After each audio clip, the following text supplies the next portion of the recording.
তো গাইস আমার টিমমেটরা আমার থেকে অনেক দূরে, আমি ফান ফায়ার দিকে যাচ্ছিলাম, তখনই দেখি সামনে। তো এটাকে আমি হেডশট মেরে নক করে দিই। সামনে আরেকটা প্লেয়ার আছে।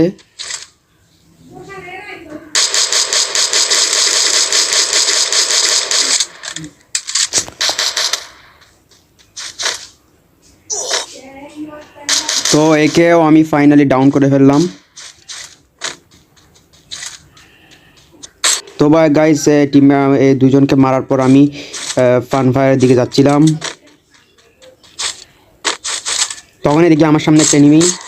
আমি মারতে পারবো? তো তো ক্যারেক্টার ম্যাকটা মেরে এনিমিটা আমাকে ডাউন করে দেয়। তো এনিমিটা আমাকে মারার পর আমি আবারও ফান ফায়ারে যাই। আমি কি রিভেঞ্জ নিতে পারবো? গাইস দেখতে থাকো।